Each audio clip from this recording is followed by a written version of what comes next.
अस्सलाम वालेकुम, आप देख रहे हैं डॉन न्यूज़ में मेज़बान अब्दुल गफ़ार। और जनाब एक बार फिर हाजिर हैं आपकी खिदमत में इंटरनेशनल और पाकिस्तान न्यूज़ के साथ। ओलंपिक का जिक्र तो ज़रूर होगा क्योंकि पेरिस ओलंपिक इस वक्त दुनिया के सबसे बड़े खेलों के मुकाबले जारी हैं, लेकिन पाकिस्तान के लिए फ़िलहाल कोई हौसला अफजा खबर नहीं है।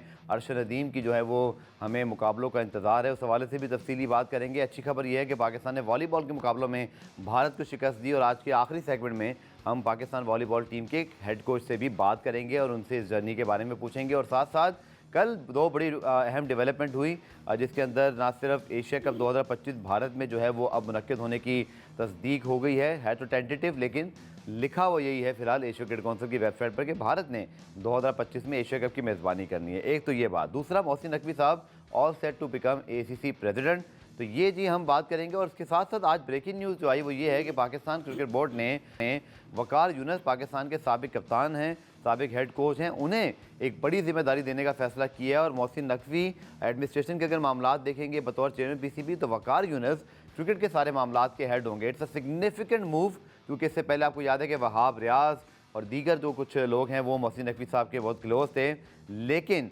अब वकार यूनुस जो है वो तमाम मामला की जो है बागडोर संभालेंगे। जय शाह चूँकि ICC के प्रेसिडेंट बनने जा रहे हैं, और ये भी बड़ा दिलचस्प समर होगा जब अपने प्रोग्राम में दोनों अपने गेस्ट से जो बात करेंगे वो यही है कि क्या पाकिस्तान के हाथ में भी वाकई कुछ अब आ गया है कि हम भी कोई निगोसिएशन की पोजीशन में रहें। और इस हवाले से हम तफसीली बात करेंगे। प्रोग्राम में मुझे ज्वाइन कर रहे हैं सीनियर स्पोर्ट जर्नलिस्ट मुनीर हक साहब, टेलीफोन लाइन पर हमें ज्वाइन करेंगे senior sport journalist Shahid Hashmi साहब। इनसे तफसीली बात करेंगे इन दोनों अहम खबरों के ऊपर, लेकिन पहले आप देख लीजिए रीप्ले हेडलाइन। तो जनाब आपने देखी इस वक्त ये रिपोर्ट, और हम बात करते हैं पाकिस्तान क्रिकेट के हवाले से। और मुनीर हक साहब हमारे साथ मौजूद हैं, शायद हाशमी साहब भी कुछ देर में ज्वाइन कर लेंगे। बहुत शुक्रिया मुनीर साहब। देखा जाए तो बड़ी दिलचस्प सूरत हाल इस 2 दिन में जो है वो पैदा हुई है। पहले हम कल की खबरें बात करते हैं, फिर मैं वकार यूनुस की खबर पर आऊँगा। एशिया कप 2025 के हवाले से हुआ ये कि एशिया क्रिकेट काउंसिल ने अपना एक सर्कुलर जारी किया अपनी वेबसाइट पर, जहाँ पे तमाम इन्फॉर्मेशन है उनके तमाम इवेंट्स की, जिसमें tentatively India to host the T20 edition of the Asia cup in 2025। Now situation become very interesting कि पाकिस्तान मुंतज़िर है भारत के पाकिस्तान आने का, तो फिर कुछ अरसे बाद जैसा कि एशिया क्रिकेट काउंसिल ने कहा है अगर एशिया कप प्रोग्राम के मुताबिक इंडिया में होता है तो पाकिस्तान के बगैर वो भी नहीं हो सकता। तो आप कैसे फोर्स कर रहे हैं? आपका पहला रिएक्शन क्या था जब खबर सामने आई? मेरे लिए तो मुझे ऐसे लगा कि मामलात और थोड़ा सा खिचड़ी बनेगी, लेकिन साथ साथ इसमें बहुत सारे एंगल्स आ गए हैं। How you analyse this? देखो गफ़ार, सबसे पहले तो बहुत शुक्रिया।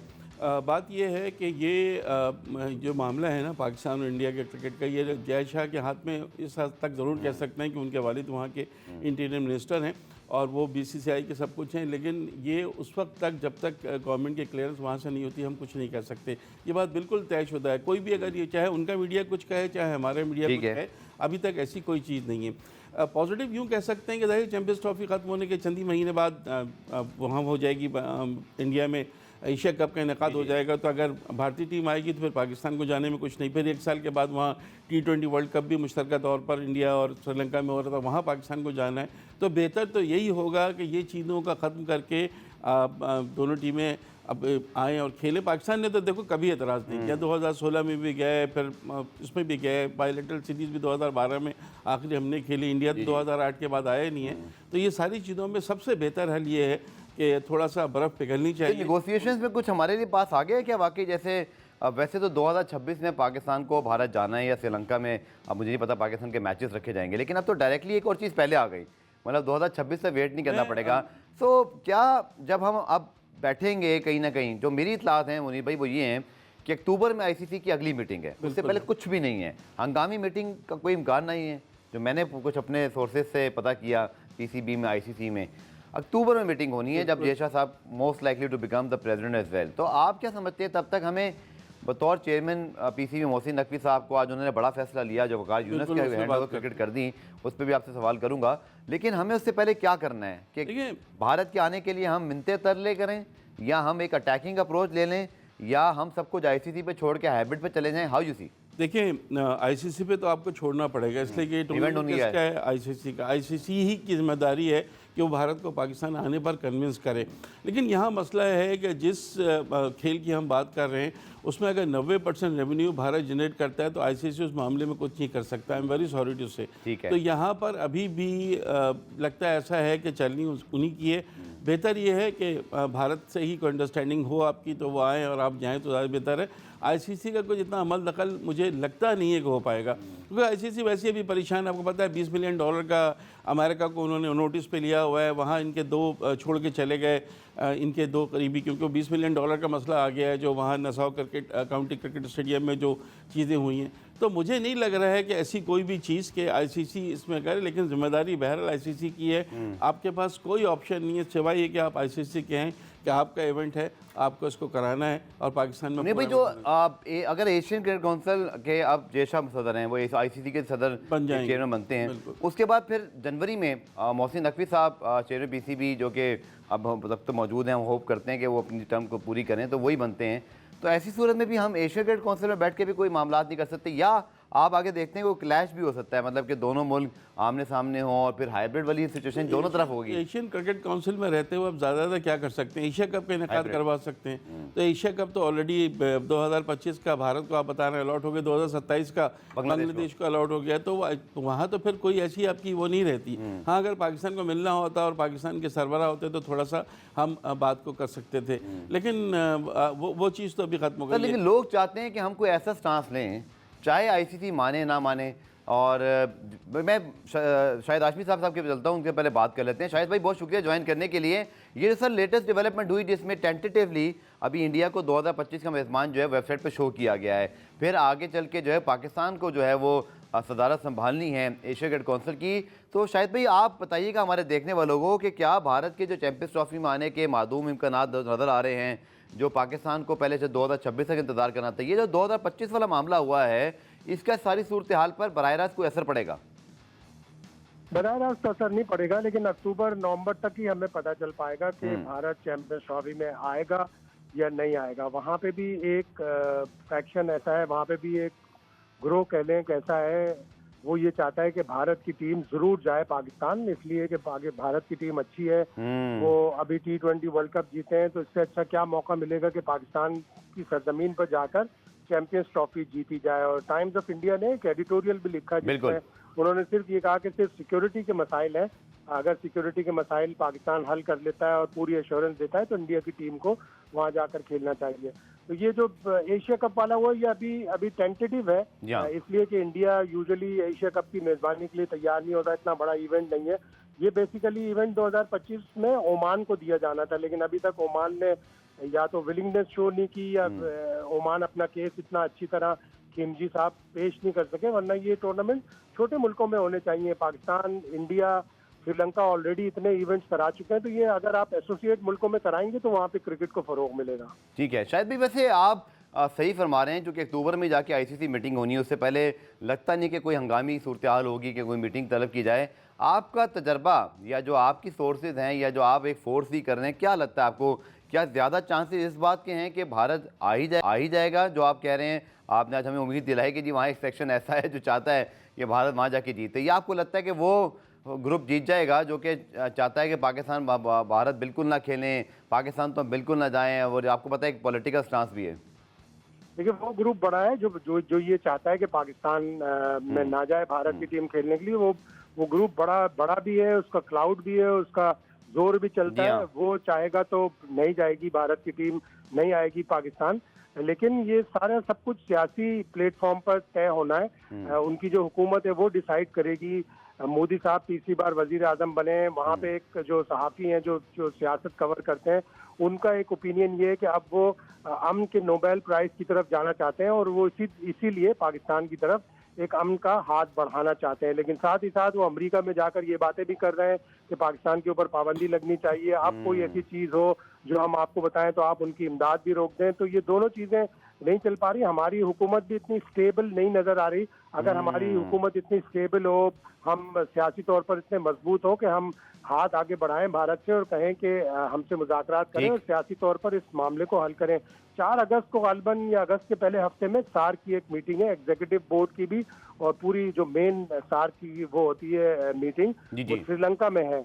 अगर वहाँ पे कोई पेशरफ्त होती है पाकिस्तान और भारत की सियासी तौर पर और वो एक दफ़ा मिलने के लिए तैयार हो जाते हैं, दोनों मुल्क में हाई कमिश्नर्स भी नहीं है, वैसे भी ताल्लुकात इतने अच्छे नहीं हैं, तो जब तक ये पॉलिटिकली कोई पेशरफ्त नहीं होगी तो क्रिकेट के महाज पर भी, चैंपियंस ट्रॉफी पर भी कोई पेशरफ्त नहीं होगी। ठीक है, शायद भी प्लीज़ हमारे साथ मौजूद रहेगा। एक सवाल मुझे आपसे और करना है, लेकिन पहले मुनीर साहब से मैं वो सवाल कर लूँ। वक़ार यूनुस साहब की जी एक और एंट्री, हेड कोच तो वो 2 से 3 बार रहे हैं, फास्ट बॉलिंग कोच भी रहे हैं, लेकिन इस बार मोहसिन नकवी साहब के एक ऐसे मुशीर या आप समझ लें एक ऐसे ओहदे पर आ रहे हैं, ऑफिशियली अनाउंस होना बाकी है, जिस पर वो सारे क्रिकेट के मामलात को देखेंगे। और इसका एक बैकग्राउंड भी है। कल शाहिद अफरीदी ने तनकीद की थी पाकिस्तान क्रिकेट बोर्ड के चेयरमैन पर कि आप एक ओहदा रखें, तो लगता है कि शायद मोहसिन नकवी साहब वाकई इतने मसरूफ़ हैं, कुछ उन पर तनकीद भी हो रही थी, तो उन्होंने फिर एक क्रिकेटर को एक क्रिकेटिंग अमूर के लिए रख लिया है। आपकी क्या राय है? फिर मैं शाहिद हाशमी साहब के पास बदलता हूँ।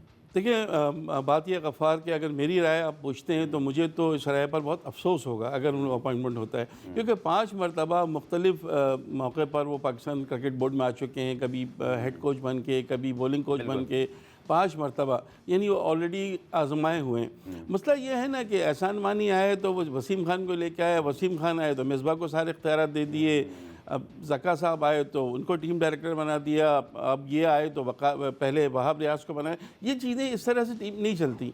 ये वक़ार यूनुस का सिलेक्शन पर्सनल मेरी राय में तो क्रिकेटिंग अफेयर्स देखे, बहुत सारे लोग हैं आपके पास दो देख सकते थे, लेकिन 5 मरतबा जिसको आपने बॉलिंग कोच और हेड कोच के तौर पर आजमा चुके हैं। तो मुझे अच्छी तरह याद है कि 2015 का जो वर्ल्ड कप था, ODI वर्ल्ड कप, उसमें भी वक़ार यूनुस हेड कोच थे और सरफराज को नहीं खिला रहे थे। वो नासिर जमशेद को मुस्तकिल मौका दे रहे थे, सरफराज को मौका दिया तो उन्होंने 50 भी किए, 100 भी किए, और वक़ार यूनुस अभी जब रमी दर्जा आए थे तो उनको हटाया गया। मुनीर भाई ये पुराना लंबा टॉपिक हो जाएगा, लेकिन ये भी और बात है कि जब खुद सरफराज कप्तान बने तो खुद भी कभी टॉप ऑर्डर में नहीं आए, लेकिन चलें ये एक और वैसे पहले इस पर बात करेंगे। लेकिन शायद भी क्विकली जाते आते आपकी क्या ओपिनियन है वक़ार यूनुस को जो अपॉइंटमेंट की है, क्या ये कल शाहिद अफरीदी के जो बयान थे उसके बाद कोई दबाव बना है या पहले से कोई चीज़ पाइपलाइन में थी? और how you see the choice for the cricket head of the matters? नहीं, मेरा ख्याल 10-15 दिन पहले ये पेशरफ्त हुई थी, और इसमें अगर आप मोहसिन नकवी साहब का लाहौर क्रिकेट एसोसिएशन ग्राउंड पर उन्होंने एक मीडिया टॉक की थी। उन्होंने कहा था मैं ऐसा क्रिकेटर लाऊंगा जो रोजाना टीवी पर बैठ के बोलता नहीं, तनकीद नहीं करता, सिर्फ कमेंट्री करता है। तो उनका इशारा वक़ार यूनुस ही की तरफ था, और वक़ार यूनुस को बुला रहे हैं। मैं इससे अब वो डिफरेंट कैपेसिटी में होगा, अब वो एडमिनिस्ट्रेशन में होंगे, वो बॉलिंग कोच या हेड कोच नहीं आ रहे हैं, वो एडमिनिस्ट्रेशन में होंगे। पाकिस्तान की क्रिकेट को अब एक तालमेल चाहिए, एक यूनिटी चाहिए, एक मकसदियत चाहिए, एक विलिंगनेस चाहिए कि पाकिस्तान की क्रिकेट को आगे बढ़ाएं। हमें टीवी राइट्स हमारे नहीं से बिक रहे हैं, हमारी क्रिकेट टीम इतनी नीचे चली गई है, हम हार रहे हैं मुसलसल। ये ना हो कि हम बहुत ही बुरी तरह नीचे चले जाएं और हमें कोई भी हमसे खेलने के लिए तैयार ना हो। तो हमें इन सारे क्रिकेटर्स को जमा करके इनसे मकसदियत वाले काम लेने हैं। वक़ार यूनुस का अपॉइंटमेंट मेरे हिसाब से अच्छा है, वो एडमिनिस्ट्रेशन में आएंगे, और मोहसिन नकवी को एक अच्छे बड़े क्रिकेटर की ज़रूरत है जो उनको एडवाइस करे, डोमेस्टिक क्रिकेट के ऊपर भी, इंटरनेशनल क्रिकेट के ऊपर भी, सिलेक्शन कमेटी और हेड कोचेस के भी साथ ताउन करे। एक परफॉर्मेंस मैनेजर टाइप का आदमी जो टीम को देखे, प्लेयरों को देखे। तो मेरे हिसाब से तो वक़ार यूनुस का अपॉइंटमेंट अच्छा होगा। चलें, बहुत बहुत शुक्रिया आपका। और पुराने ब्रेक शामिल करते हैं। ब्रेक से जब वापस एक सवाल है मुनीर साहब के लिए मेरा कि जैसन गिलेस्पी और गैरी कस्टर मौजूद थे, तो क्या उनमें से किसी को हम ये दे सकते थे या शायद उनकी जो इंटरनेशनल कमिटमेंट है उसको देखते हुए एक लोकल कोच हमें रखना पड़ा है या एक लोकल एडमिनिस्ट्रेटर? इसको डिस्कस करेंगे शॉर्ट कमर्शियल ब्रेक के बाद।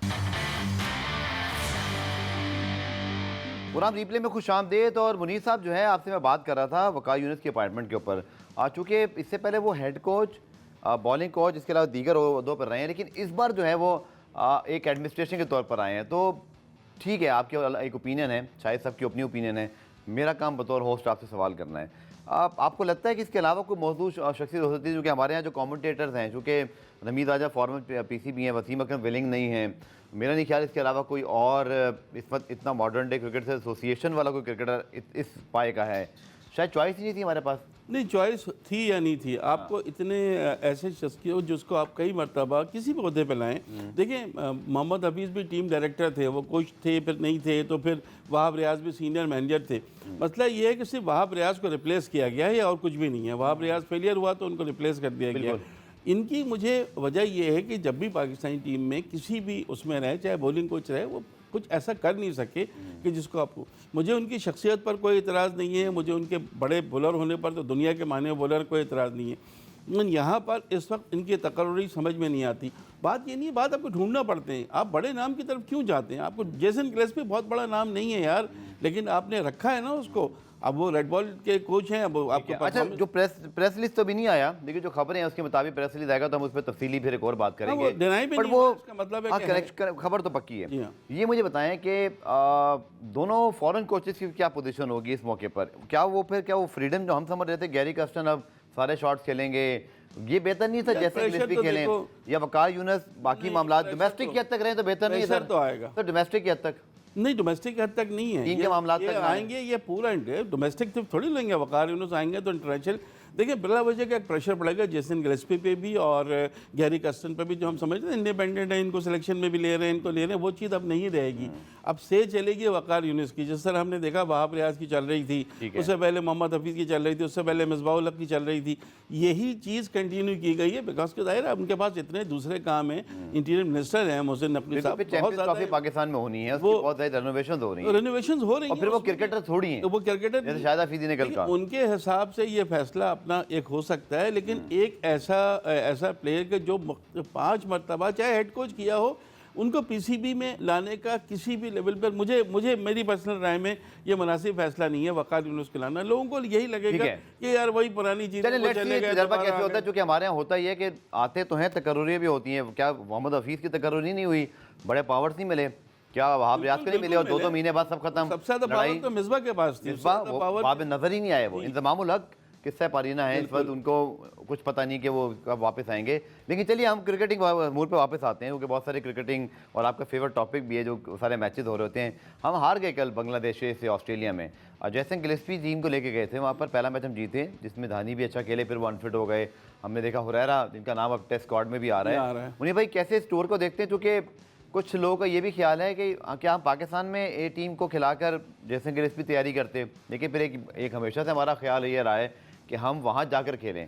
ठीक है, हमारे दोनों साइड मैचेस बांग्लादेश से हैं, लेकिन जो हमारे T20 मैचेस हैं वो सारी की सारी टॉप ऑस्ट्रेलियन साइड से हैं, जिनसे बहरहाल हमारे यंगस्टर को सीखने का मौका मिलेगा, और हमारे जो कप्तान है मोहम्मद हारिस और जितने भी यंग बच्चे हैं उनके लिए होगा। इस पर आपकी क्या राय है? देखिए, सबसे पहले तो रेड बॉल की जो 2 मैचेस हुए उनकी बात हम कर लेते हैं। जो 4 डे मिला जुला रहा, पाकिस्तान ने तो देखें पहले मैच में तो डोमिनेट किया, लेकिन जो दूसरे मैच की जो पहली इनिंग्स थी वो चलिए इस पर तफसीली बात करते हैं। मुझे एक ब्रेक लेना है, क्विक ब्रेक है, ब्रेक से वापस आकर मैं आपका पॉइंट मुनीर भाई कंप्लीट करता हूँ। मिलते हैं शॉर्ट कमर्शियल ब्रेक के बाद।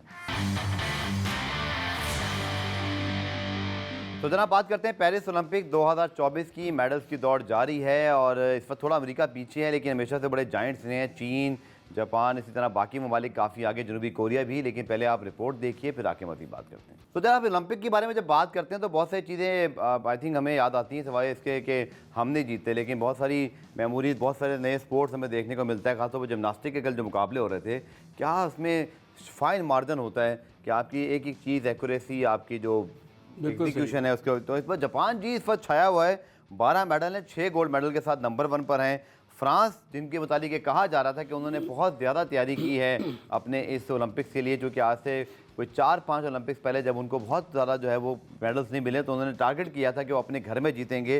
तो 16 मेडल्स जीत कर इस वक्त वो नंबर 1 हैं मेडल्स के लिहाज से। यूनाइटेड स्टेट्स के बाद दूसरे नंबर पर है, लेकिन 5 गोल्ड मेडल जीते हैं, और 5 चाइना के हैं, 5 ऑस्ट्रेलिया के हैं, साउथ कोरिया के 5 हैं। और मज़े की बात यह है मुनीर भाई कि यूनाइटेड स्टेट्स 6ठे पे, ग्रेट ब्रिटेन 7वें पर है। इट मीन्स के कितनी जल्दी ये जो आप देखें, चाइना के अलावा जापान, ऑस्ट्रेलिया बड़े जाइंट्स हैं हमेशा की तरह, लेकिन साउथ कोरिया इन्होंने इम्प्रेस किया है और ये बताया है कि अगर आप विलिंगनेस हो, अगर आप प्लानिंग करें तो आप इन जाइंट्स ममालिक को, अमेरिका तो इस ज़माने में नंबर 1 की पोजीशन हमेशा मेडल टैली पर होती थी, 7वें नंबर पे है sir. It's a big change, बहुत चेंज है। और दूसरी बात ये कि जिन 3 ममालिक की आप बात कर रहे हैं ना, वो सिर्फ खेलों में नहीं, किसी में भी अगर वो फैसला कर लें कि जी आगे जाना है, तो जापान, कोरिया और चाइना को, हाँ कौमें ऐसे ही होती हैं। वो हॉकी जो कभी वो जानते नहीं थे, वो हॉकी में भी अब हमें टफ फाइट देने लगे। अभी अपनी जिमनास्टिक की बात की, जिमनास्टिक में हमेशा तो मुझे जब भी आता है तो मुझे रोमानिया की नादिया कोमेनिची याद आती है। क्या ज़बरदस्त जिमनास्ट थी, मतलब वर्ल्ड फेमस जिसे उसका कहते हैं। मुझे अभी जब भी जिमनास्टिक देखता हूँ तो नादिया कोमेनिची याद आती है, बहुत बड़ी वो जिमनास्ट थी। बिल्कुल, भारत के जनाब 2 मेडल हो गए हैं और वो दोनों ही जो है उन्हें शूटिंग में हासिल किए, लेकिन उनकी भी वहाँ प्रॉब्लम वही है कि 3 साल से जी तनख्वाह नहीं मिली। भारतीय शूटर जो मानो भाकर के कोच हैं, उनके भी बड़े मसले मसाइल चल रहे हैं, लेकिन एक चीज़ उन्होंने वहाँ सेट कर दी है कि किस तरह उन्होंने ओलंपिक्स के ऊपर करना है। और कमाल की परफॉर्मेंस है। देखिए भारत की परफॉर्मेंस सिर्फ इस ओलंपिक्स में नहीं, पिछले 3-4 ओलंपिक्स देख लें, पाकिस्तान जो है वो डिटोरिएट हो रहा है, भारत में बेहतरी आ रही है, चाहे वो किसी भी शोबे में हो। सिर्फ इस और 10 का टारगेट है, 10 से 12 इस बार 7 को बीट करना चाहते हैं हर स्पोर्ट्स के शोबे में, बल्कि पाकिस्तान से आपका उनका मुकाबला किसी भी शोबे में अदर देन स्पोर्ट्स भी मेरा ख्याल है हम नहीं कर पा रहे हैं, जो हमारे लिए में फिक्री है। ये बहुत ज़्यादा सोचने की ज़रूरत है। स्पोर्ट्स की अगर हम बात करते हैं तो स्पोर्ट्स में तो खैर बहुत ही वो है। हाँ, एक झटका ज़रूर लग चुका है उनकी विमेंस एशिया कप के फाइनल में, उनकी टीम बहुत ज़्यादा हॉट फेवरेट होकर भी वो हार गई और पहली मरतबा श्रीलंका की ने विमेंस एशिया कप जीता है क्रिकेट का, तो उनको भी मुबारक हो। लेकिन इंडिया के लिए थोड़ा सा ये बिल्कुल 9 में से 7 मरतबा वो जीते हैं और दो मरतबा सिर्फ शिकस्त। बिल्कुल। चलिए पुराने ब्रेक शामिल करते हैं। ब्रेक से वापस आकर पाकिस्तान ने कल भारत को वॉलीबॉल में शिकस्त दी। पाकिस्तान वॉलीबॉल टीम की उम्दा परफॉर्मेंस का सिलसिला जारी है। डिस्कस करेंगे शॉर्ट कमर्शियल ब्रेक के बाद।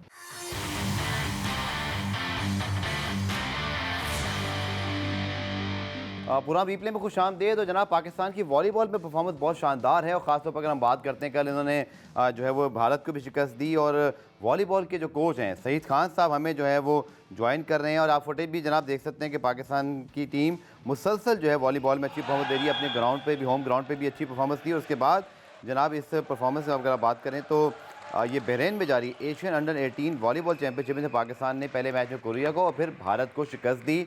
सईद खान साहब से बात करते हैं, टीम के हेड कोच हैं। सर बहुत शुक्रिया ज्वाइन करने के लिए। बताइएगा सर, बड़ा ज़बरदस्त पैच चल रहा है हमारी वॉलीबॉल टीम का ओवरऑल भी चाहे वो मेंस टीम हो या अब ये हमारी अंडर 18। सो क्या बताना चाहेंगे, जो कि बहुत ज़्यादा डिस्कस नहीं होती थी, लेकिन इस परफॉर्मेंस ने बहुत सारे लोगों की नज़रें वॉलीबॉल टीम पर लेकर आई है। लोग इसको फॉलो कर रहे हैं, इसको अप्रिशिएट कर रहे हैं। तो खिलाड़ियों का मोरल कैसा है? जी बहुत शुक्रिया। हमारे जो यानी इस परफॉर्मेंस का जो मैं थोड़ा सा एक मंजर पेश करता हूँ कि ये 2022 से ये लड़के मेरे पास थे और एक रॉ हैंड था, हमने इसको तैयार किया। इसके 1.5-2 साल से इसकी ट्रेनिंग शुरू की हुई थी। तो लास्ट ईयर हमने अंडर 18 एशियन चैंपियनशिप में 4th पोजीशन ली। उसके बाद कावा में 2nd हुए थे, सेंट्रल एशियन वॉलीबॉल चैंपियनशिप जो उज्बेकिस्तान पिछले साल हुआ था। तो नाउ रिसेंटली अभी कावा में हम खेल के आए हैं उज्बेकिस्तान से, वहां से हमने गोल्ड मेडल लिया और ईरान जैसी मजबूत टीम को हराया। अब यहाँ अंडर 18 एशियन वॉलीबॉल चैंपियनशिप हो रही है, जो एशिया की टॉप 16 टीमें यहाँ शिरकत कर रही हैं। सही।